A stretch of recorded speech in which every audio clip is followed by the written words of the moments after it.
जी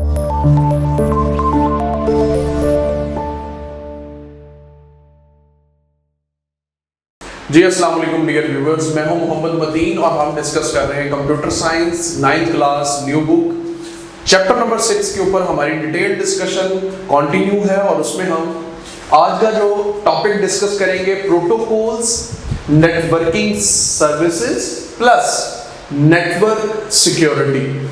इन दो चीजों के ऊपर आज हमारी डिटेल से बात होगी। लेक्चर नंबर 50 के अंदर यूनिट नंबर 6 हम लोग डिस्कस कर रहे हैं और उसमें सबसे पहली बात जो आज हम डिस्कस करेंगे वो है protocols. What are protocols? Protocol को अगर जनरल टर्म के अंदर देखा जाए तो हम कहते हैं सिक्योरिटी, हिफाजत, लेकिन कंप्यूटर के मीनिंग में इसको एक्सप्लेन किया जाता है दो टर्म्स के साथ। Basically it's a governing body. तो गवर्निंग बॉडी के अंदर दो चीजें वो शामिल करता है कंप्यूटर में, एक करता है रूल्स और दूसरा regulations. These are basically two terms which directly related to protocol जो प्रोटोकॉल के हैं। तो सबसे पहले हम डिफाइन करते हैं what are protocols। प्रोटोकॉल्स हमारे पास क्या है उसके ऊपर हम बात करते हैं। तो डेफिनेशन भी आपके पास इसी तरह हम एक्सप्लेन करेंगे कि हमारे पास प्रोटोकॉल्स क्या है। तो protocols are the set of rules and regulations भी कहा जा सकता है या set of rules and procedures भी इनको कॉल किया जा सकता है। So protocol are the set of rules and procedures in any organization। किसी भी ऑर्गेनाइजेशन के अंदर जब set of rules and regulations इस्तेमाल किए जाते हैं उनको प्रोटोकॉल कॉल किया जाता है। अब आपकी बुक में कॉमन प्रोटोकॉल्स जो इस्तेमाल किए गए हैं उसमें हमारे पास सबसे सरफहरिस्त है TCP/IP number 1, number 2 HTTP, number 3 FTP। अब इसके अलावा भी हमारे पास SMTP और भी डिफरेंट प्रोटोकॉल्स इस्तेमाल किए जाते हैं, लेकिन जो सबसे कॉमन प्रोटोकॉल्स हैं सबसे पहले उनके बारे में बुक में आपके पास सिर्फ इनका नाम है तो मैं इनका एब्रीविएशन लिख देता हूं ताकि पेपर में अगर शॉर्ट क्वेश्चन में या MCQs में पूछा जा सके तो आप इसको अटेम्प्ट कर सकें। TCP/IP स्टैंड्स फॉर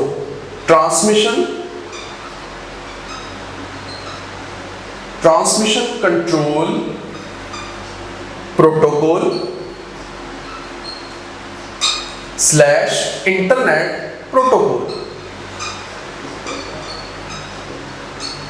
पहला हमारे पास है TCP/IP transmission control protocol internet protocol. The other is HTTP hyper text transfer protocol.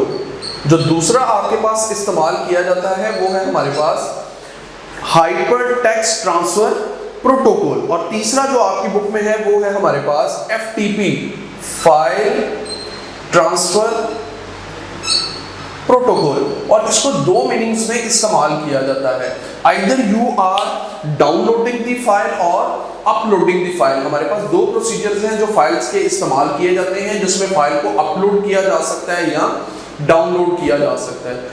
In both cases yes FTP protocol is involve.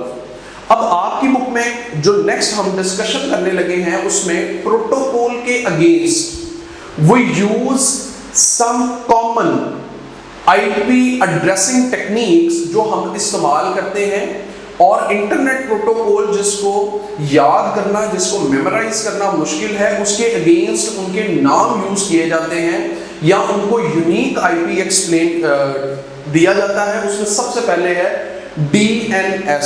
DNS है हमारे पास domain. DNS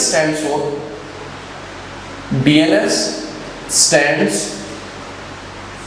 for domain name system. और इसके नाम से ही देखिए पता चल रहा है कि जो आपके पास किसी स्पेसिफिक वेबसाइट को नेम असाइन किया जाता है अगेंस्ट ईच IP एड्रेस, हर IP एड्रेस के अगेंस्ट एक नाम असाइन किया जाता है, नेम असाइन किया जाता है, जिसको आप इजीली मेमोराइज कर सकते हैं। So domain name system which is used to assign name against any IP address। IP address के अगेंस्ट जो नेम असाइन किया जाता है दैट इज कॉल्ड DNS, इसको डोमेन नेम सिस्टम कहते हैं। उसमें अगर हम एग्जांपल कोड करें तो हमारे पास www.google.com, तो ये मैंने यहाँ पे एक नाम लिखा है जिसका नाम है www.google.com, मोस्ट फेमस वेबसाइट। अब इसके अगेंस्ट जो हमारा आईपी है वो कुछ भी हो सकता है, 192.172 पॉइंट समथिंग, कुछ भी आपके पास 4 ऑक्टेट से मिलके नाम बनता है। IPv4 और IPv6 के अंदर हम प्रीवियस टॉपिक के अंदर इसको डिटेल से डिस्कस करके आए हैं। तो उसके अगेंस्ट नाम को इस्तेमाल किया जाता है। इसी तरह अगर और एग्जांपल्स की बात करें तो ये एक एग्जांपल मैंने गूगल की लिखी है। इसी तरह मैं अगर और एग्जांपल लिखूं तो उसमें एक और एग्जांपल www.youtube.com, ये देखें एक और वेबसाइट। ये आपके पास वेबसाइट है जो डिफरेंट नेम्स को असाइन किया जाता है किसी आईपी के अगेंस्ट, क्योंकि हम आईपी को इजीली मेमोराइज नहीं कर सकते, तो उसके अगेंस्ट हम क्या करते हैं, एक नेम असाइन करते हैं जिसको आप इजीली एक्सेस कर सके। इसी तरह हमारी बुक के अंदर एक और है DHCP। सबसे पहले मैं बुक का पेज नंबर आपको रेफर करूं ताकि इस टॉपिक में ऑब्जेक्टिव शॉर्ट क्वेश्चन दोनों ही अवेलेबल हैं, तो कोशिश करें बुक के ऊपर लाजमी ये चीज मार्क करें ताकि ऑब्जेक्टिव पॉइंट ऑफ व्यू से भी आपकी चीजें यहीं पे क्लियर होती हैं। तो सबसे पहले sorry for inconvenience, page number 113 के ऊपर आप देखेंगे तो आपको ये टॉपिक मिलेगा protocols and network services, plus इसके साथ साथ नेटवर्क सिक्योरिटी जो हम इसमें क्या करेंगे, डिस्कस करेंगे। तो दूसरा हम जो कंपोनेंट पढ़ने लगे DHCP, dynamic host configuration protocol. DHCP stands for dynamic host configuration protocol, which is used for assigning any IP randomly when we connected with Wi-Fi।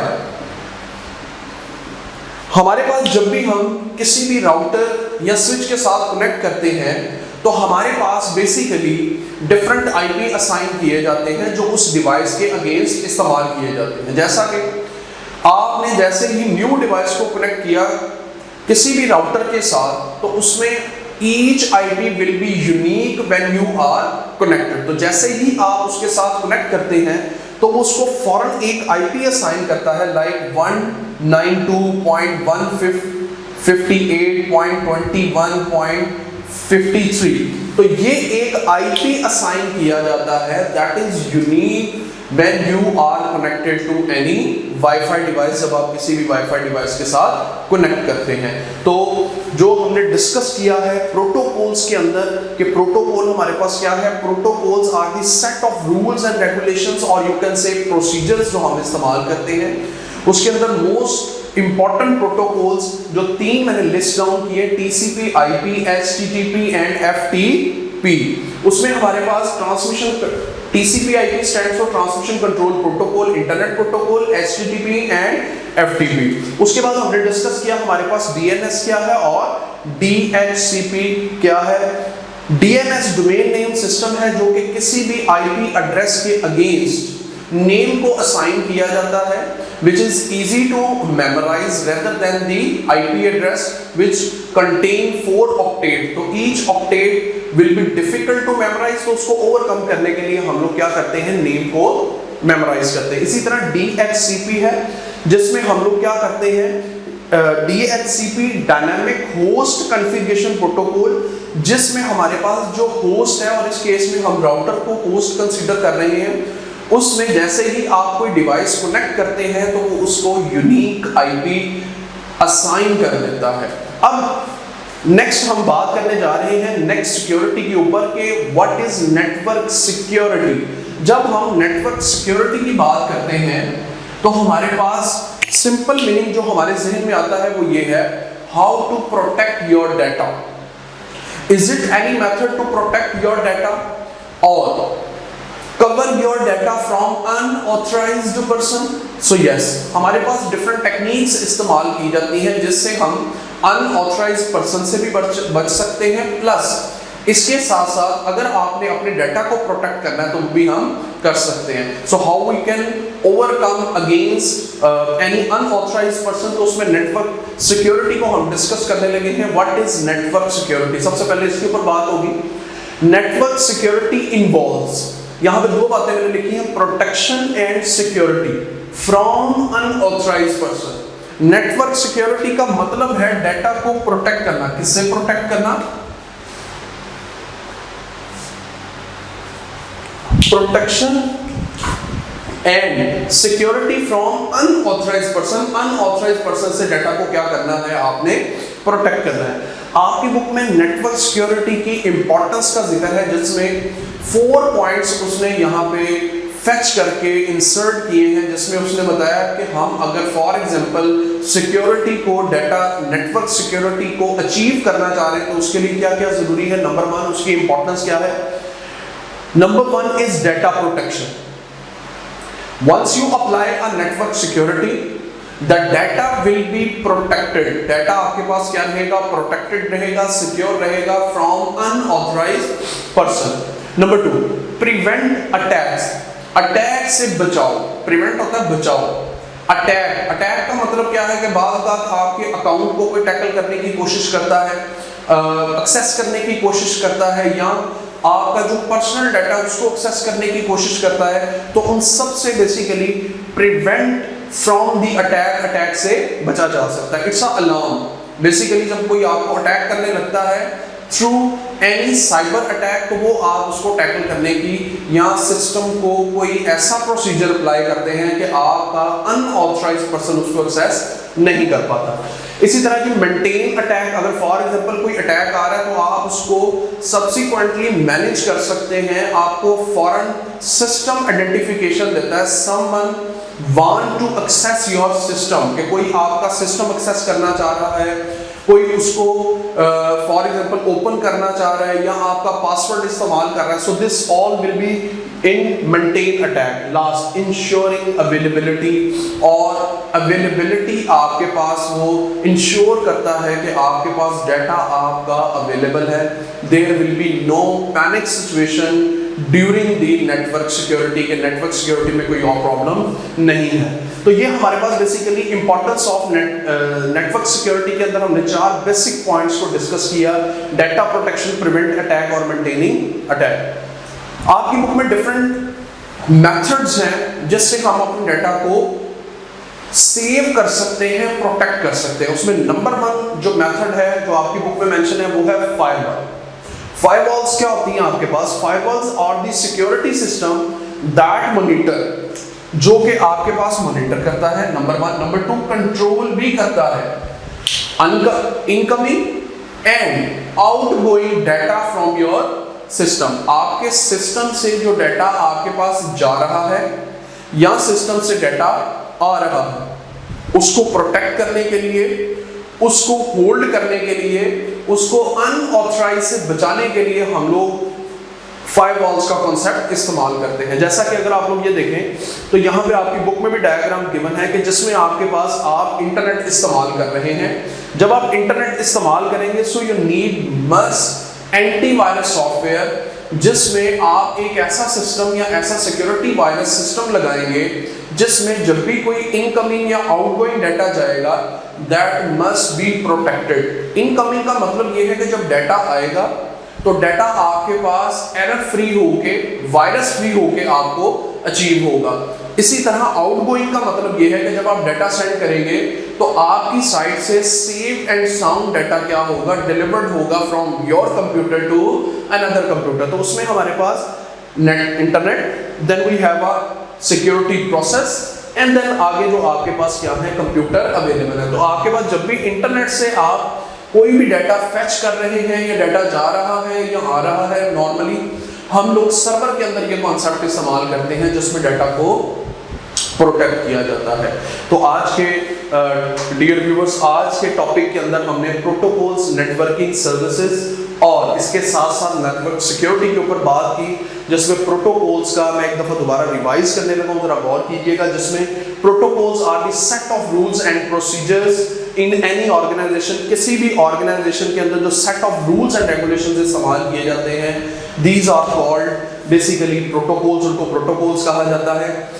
3 protocols का मैंने यहाँ पे जिक्र किया है जो मोस्ट इंपॉर्टेंट है। उसमें TCP, IP, HTTP, FTP 3 protocol इसके अंदर इस्तेमाल किए जाते हैं। Transmission control protocol, internet protocol, HTTP hyper text transfer protocol, FTP is file transfer protocol. ये 3 प्रोटोकॉल। उसके अलावा आपकी बुक में किसी भी IP के अगेंस्ट हम लोग डिफरेंट टेक्निक्स इस्तेमाल करते हैं। आपकी बुक में है DNS, domain name system. DNS stands for domain name system which is used to assign name against IP address.